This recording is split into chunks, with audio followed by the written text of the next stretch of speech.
get it started. All right, here we go. Welcome, everybody. Thanks for waiting patiently for us here at the Barton webinar. Joe Barton here. I get to be a pretty more involved host, I guess, today, along with Dr. Scott Saunders. Welcome, Dr. Saunders, and here we are, episode. Do you remember anywhere what I did? 300 and something. 300 and something episodes. So, yeah. All right. Hello from Colombia. Welcome. That's awesome. We were just in South America last week.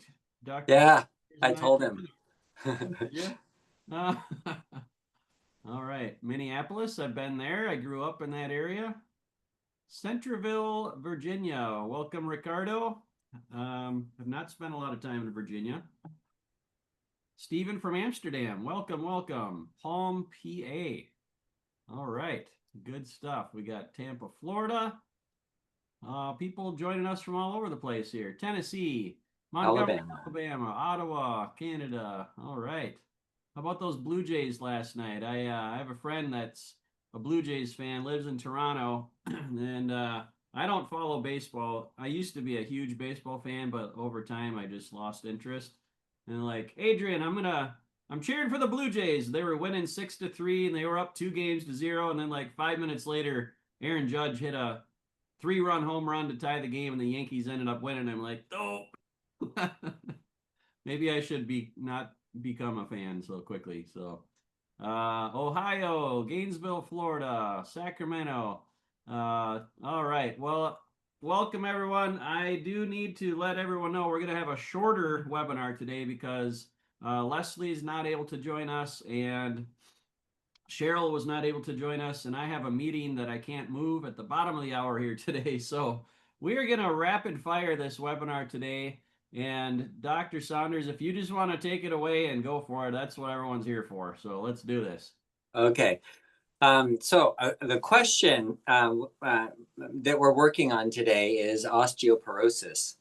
How is it that people get osteoporosis? And I just want to make it as simple as possible. Osteoporosis is a lack of bone. It's not having enough bone.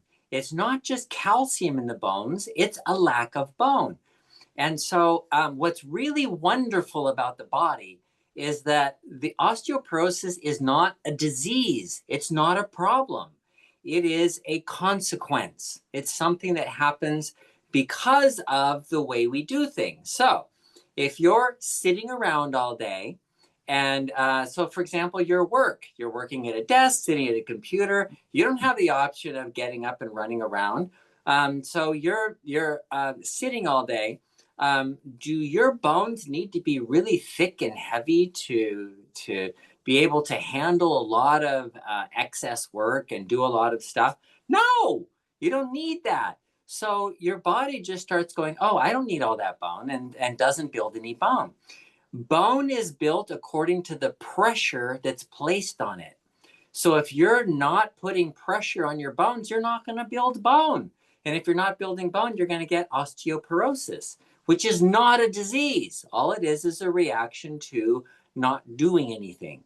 So if you are exercising, you're running, you're doing weight-bearing exercise, every time you do that, you're making tiny microfractures in your bones. And then at night, when you're sleeping and you get your anabolic metabolism, then your bones remodel. They build up. Your osteoclasts take out all that extra bone, all the broken little pieces, and then your osteoblasts come in and build up a thicker bone and going, okay, we need more strength here. This thing broke because it's not strong enough. We need stronger. And this is on a molecular basis. This is like cell by cell. All the molecules are being put into place exactly where they need to be. Okay? So if you're not exercising, you're going to get osteoporosis. Now, some people say that you can just take a bunch of calcium and build your bones. Well, that's not the way the system works. That's not what happens. You can put extra calcium in your bones, but that doesn't make your bones stronger. And often what happens is when people take extra calcium, they get calcium deposits in their arteries and in their soft tissues. Wrong. You don't want to do that. Just taking calcium is not the answer to osteoporosis. So what about like taking vitamin D? What do you get there? You actually absorb more calcium. You have more calcium in your body. Uh-oh. Oh, we're losing Dr. Saunders. Okay, now you're back. I'm back. Oh, You're I'm good to go. sorry. You got Okay. this. So then vitamin K helps you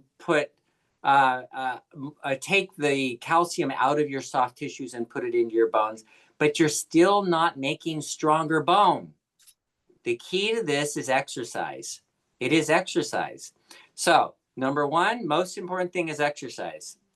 Number two, most important thing is exercise. Number three, most important thing is exercise. So these are weight-bearing exercise. You have to fracture your bones.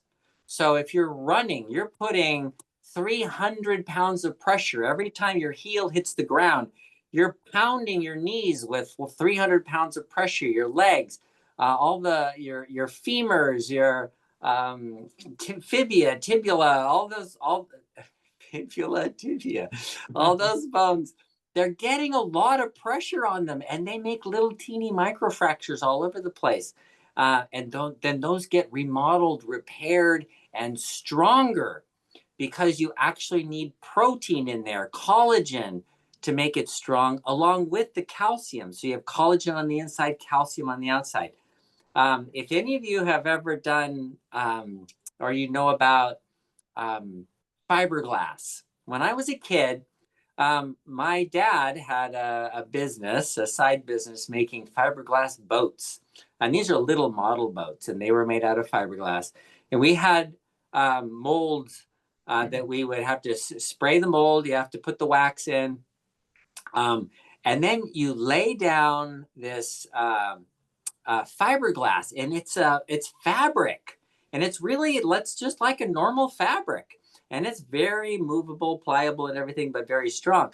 And then you put the resin over it, and the resin is hard. It dries hard, and so the resin is hard. The fiberglass is strong and holds it together. If you didn't have the fiberglass, you could just go crack, and the resin would crack because it becomes brittle. But the fiberglass keeps it from cracking. Ironically, you think glass like is brittle and breaks, but in this case, the fiberglass, because it's tiny fibers, it's very pliable. So that's the way your bones work. You have the protein matrix, it's called, that is the strong part. These are collagen fibers. They're super strong as far as their tensile strength, but they're very pliable. So then you get calcium and pack in the calcium around those fibers. And now you have the strength of the calcium where you could actually hold up the body and all that stuff. So the problem with taking medications, if they say, oh, you have osteoporosis, you need to take this pill. What does the pill do? Well, it kills your osteoclast, literally destroys your osteoclast, so you can't remodel your bones. And then you have osteoblasts, and you get more calcium packing on there, but you're not getting any more matrix. You're not getting any of the protein that actually holds it together. So all you're getting is brittle bones. And that's exactly what happens. And that's what the research pretty much shows. So it does not help to take medications for osteoporosis. Remember, there's only 3 things you need for osteoporosis. Number 1, exercise. Number 2, exercise. Number 3, weight-bearing exercise. It's all the same thing. And so that's what it is. All right. So we're going to take questions now. Okay, so Elaine said, how much calcium do you really need to take each day? Okay. There is so much calcium in your food, you wouldn't believe it. There's a ton of calcium in your food. So it's not a matter of having calcium in your body. It's a matter of absorption and utilization. And so the amount of, you do not need to take extra calcium, put it that way. because all of your food has calcium in it. In fact, if you were to take a ton of vitamin D, you would get hypercalcemia, partly because you're absorbing more calcium from your food. And so the limitation in calcium absorption is not how much you're taking, it's vitamin D more than anything. And that's why we have like K2, vitamin K2 included with vitamin D3, because if you don't have the K2, like you can get too much calcium in your blood vessels. Is that right? Exactly. It builds up in the blood vessels and doesn't get deposited in the bones. The K2, so the D3 gets your calcium out of your food into your blood, and then the K2 gets it out of your blood into your bones. Okay. And do people typically get enough K2 in their diet, or no? Not nearly enough. It's really hard to get K2 because it's only made by bacteria, and it's found in fermented foods. So if you have something like natto, there's a huge amount of K2. You're going to get like 300 micrograms in a serving of natto. Other things do have K2 that they're fermented, things like kimchi, things that we don't live on fermented foods, so we don't get a lot of K2, but we do get more K1. K1 is found in green vegetables, and that's helpful as well. So yeah, vitamin K. It's rare to get a vitamin K deficiency, but people do get a lot of calcium deposits in their arteries from having a lack of vitamin K. All right, Allison asked, can it be reversed? And what can you do besides vitamin D3, K2? Does collagen help? What about reclassed infusion? Is it safe and does it help? It's not safe and it doesn't help. Okay, so that's the first part. The second part was, can it be reversed? Yes, exercise totally reverses it.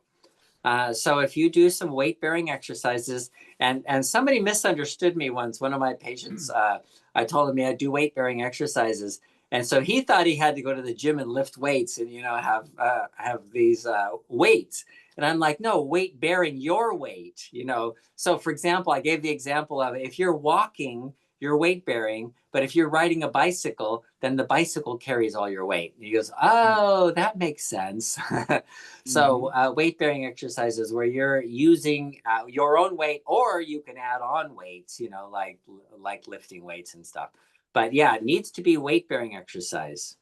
So is it helpful to have like that impact? I mean, that's like the trade-off with your knees and joints and stuff like that. But like, what if you're doing jumping jacks or I don't know, just jump rope or different things like that? Or is walking plenty or? Walking is good. Jump rope and those kind of things are better. Running is great. Yeah. So yes, the impact does improve bone formation. Yes. Okay. Check my microphone. Is that better? Yeah, much better. Thank you. Okay, good. Thanks for letting me know that, Donna. I did not know that my volume was low. So, okay, cool. We got about 11 minutes, 12 minutes left to go here. Let's get some more questions coming in here. Alexander asked if you've read the New York Times article yesterday about the overuse of supplements, if you have any comments on that. Okay, so let's talk about this. Thank you, Alex. Alex is one of my best patients. All right. So anyway, the New York Times. So first of all, a lot of what you'll not find in the New York Times is something that says we take too many drugs, because their advertising budget, everything that they get money from comes from drugs. So they're not going to say that. And they're always going to have these little articles about how supplements aren't really that useful and they don't really work. And if you look back and you say that, I don't know, there's an article last year in the New York Times about how supplements don't prolong life, all of that. They don't prevent cancer, all that kind of stuff. Okay. So when you look at the research that's done that they base this on, it's like, well, of course not. That's like saying Well, calcium's no good because people are sitting on the couch and taking calcium, and they're getting calcium deposits in their arteries. Well, of course, that's, they're not doing it right. They're not doing what needs to be done or the right way of doing it. So supplements are very important if you need them. We've seen that on this program. We've had plenty of people write in and say, oh my gosh, my blood sugar was uncontrollable. I tried everything. I started taking Synachroma, and all of a sudden it's like, oh, I can do this and it works. Why? Well, I don't know. I didn't do any tests, but were they deficient in chromium? Were they deficient in vanadium? Were they deficient in vitamin D or vitamin K? So if you have a deficiency, supplements are awesome, and they fix things like dramatically. Like, it's amazing. I give people vitamin B12 shots who have like fatigue and weakness, and I've even had like people with constipation. You give them vitamin B12 and they're like, wow, I feel great. I have energy. I slept all night and I still have energy the next day, all day long. And I can sleep the next night, and I've just, everything started working again. Why? Well, because they were deficient. So to say that supplements don't work, and we take too many supplements, um, yeah, I think people take too many supplements too. And here's why. It's because the assumption that the supplement is going to do the work for you. So I don't have to go out and exercise because I can take an osteoporosis pill, and I can take this osteocal or whatever the supplement is. Bone builder. I can take bone builder and sit on the couch. No, see, that's the issue that I have with it. It's not that the supplements exist and that people take them. It's that people think that the supplements are going to do all the work for them so that they don't have to actually get up and do the exercise. Yeah, people are looking for that magic pill, whether it's supplements or drugs or whatever it is, trying to find the shortcut, but that's usually the recipe for disaster. So, right. Supplements alone don't work unless you work it. Good quote there, Randy. All right, Sib said, this past June I was diagnosed with osteopenia, and was told to take 1,200 milligrams of calcium and 800 to IU vitamin D3 along with weight bearing exercise. I was placed on blood pressure meds a year earlier. Wanted to know if the blood medicine can cause the osteopenia. I researched and have started to add K2 and MK7, which I think MK7 is a form of K2. That's what we use in our Synachroma product. Yeah, MK7 is K2. Is one form of K2. Yeah. Okay. Okay. So the weight bearing exercise with 1,200 milligrams of calcium and then vitamin D and vitamin K. I think, yes, adding the vitamin K is a great idea because that's one of the things that you need to build the bone. And so that's where, we take too many supplements. Okay, maybe. But if you're looking at, like, when people come into my office and they say, this is my list of supplements. I just go through one at a time. Why are you taking that? Why are you taking that? Why are you taking that? Why are you taking that? And then we get people off a lot of the unnecessary supplements because of that. Good. Okay. Let's see. Kevin said, after 40 years of working on my feet in retirement, do your bones degenerate? Okay. The bone,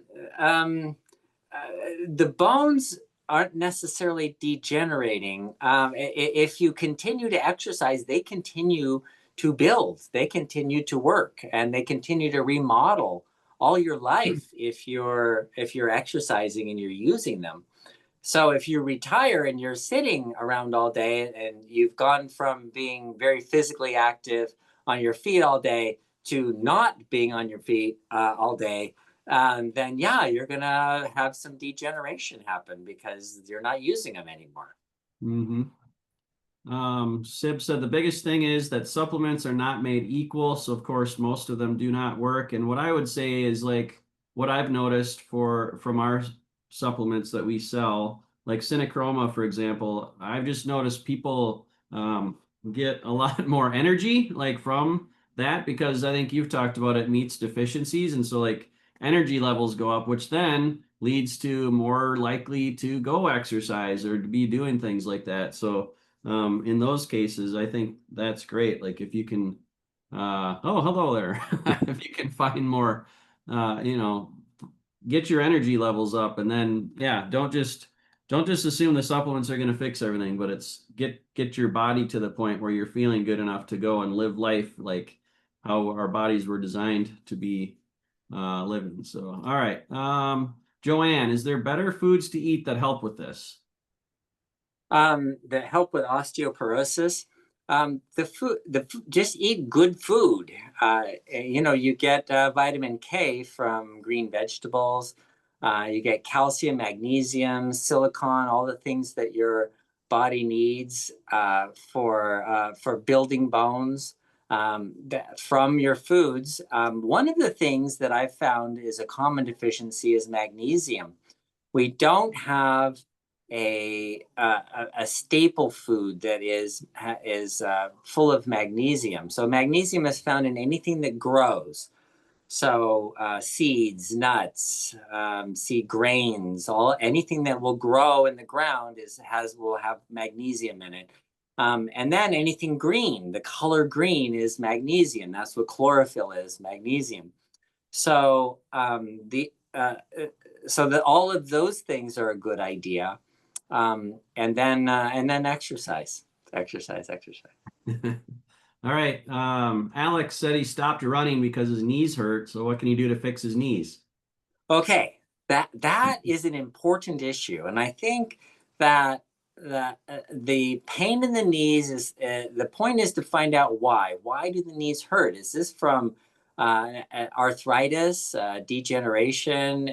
Sometimes the knees hurt because I've found allergies to foods, or even pollen allergies, dust mites. So it's not a simple thing to say, oh, your knees are hurting because you're exercising. And that wouldn't be usually true at all. There's another reason for the knees hurting. And yeah, then if they're hurting and it's bothering you, then you have to stop exercising. But finding out why the knees are hurting, where is that inflammation coming from, is the first step in that. Yeah. Okay, good. Um, Last question here, and then I have a follow-up. Judy said, what blood tests are recommended to look for insufficiencies or deficiencies? Okay, so uh, the blood tests that are done need to be done on a what are you looking for? What's the potential issues? You can't just. I've had people ask me that. Can you just do a test on everything so that I could know everything? No, no. There's like thousands of tests that you could do. And sometimes I do one called a NutriEval, a nutrient evaluation from Genova Diagnostics. And there are several micronutrient tests that you can do that determine what deficiencies you might have. I'm not a fan of the hair testing because the hair is exposed to the environment too much, and so I don't trust it. That's all. I just don't find it trustworthy. But the blood tests have their own issues. The urine tests are also okay, but they have other issues because in the urine test you're only getting what's coming out of the body. You don't get what's in the body. So that's why you need to know what you're looking for and why. So for Yeah. example, anyway, yeah. So then there isn't a single blood test that you could look for. Yeah, this is a good. I'd also recommend, since we're cutting today short, but make sure to go to our YouTube channel, Barton Webinar. I forget the exact name. I think it's Barton Webinar, but we have 300 episodes uploaded there, and Dr. Saunders has talked about testing quite a bit. So I think if you search in the inside of our channel, search like testing, I should see different episodes that come up that you can watch and learn more about that. But you have talked about different tests for different types of things with your heart, blood sugar, metabolic issues and things like that. So we'll move on from that one.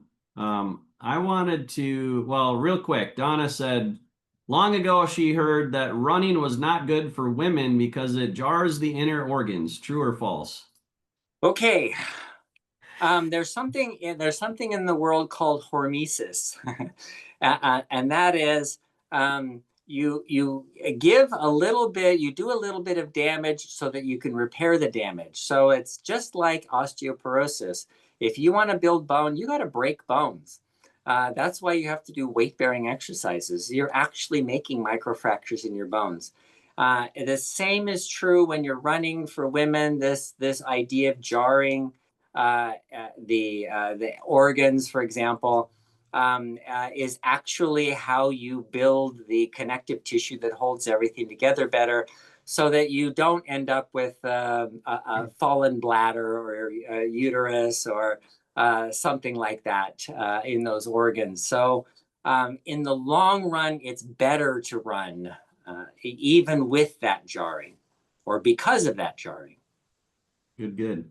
All right. So for the last 2 minutes here, some people have joined us maybe late, but I was just going to ask Dr. Saunders, could you just spend 90 seconds to 2 minutes just like sharing, like what are the most important things for our health and, that we can be thinking about and like mindset and all that kind of stuff. So touch on that and just kind of Oh my gosh. close Okay. us out here. Okay. I'm going to tell you the universe in 90 seconds. There we go. So here's what we do. We have all of these really important things like our diet and our exercise and the food we eat and the supplements we take and drugs that we take and going to the doctor and doing surgeries. And all of that amounts to maybe 20% of your health span. 20%. What's the other 80%? It's stress. Stress is by far the most important thing. If you want to look at heart disease, stress causes heart disease, period. If you want to look at anything else, cholesterol, maybe a tiny effect, maybe 3%. We're not even sure. Blood pressure and tiny effect, maybe. Stress is huge. If you're not sleeping at night, you're stressed because lack of sleep produces stress hormones. If you're not connecting with people, you're stressed. So even though you say, well, I like being alone. Okay, I like being alone is just fine, but you're still stressed and you're still going to die of a heart attack. So all of these things that we worry about amount to 20%. That's what Jesus called straining at a gnat and swallowing a camel. The big part is stress. So deal with that first and everything else will come out okay. All right. Did I do Fantastic. 90 seconds? That was good. That was great. That was fantastic. So yes, you've covered that topic many times also on our webinars. So on the archive, go to YouTube, watch it more. But hey, thanks everybody for joining today. This is awesome. I think we just had a great 30 minutes here, fitting this all in. Great content as always. Yeah, and if you'd like to order any supplements, we do have a discount code. Webinar25 is the code. I put it in the chat earlier. BartonSupplements.com or BartonWebinar.com will get you there as well. But thanks for joining us. We'll be back next week. Same time, same place, same bat time, same bat place. If you guys remember Batman, I think it was. Yeah. Same bat channel. Yeah, that's right. Okay, God bless everybody. Thank you. Take care.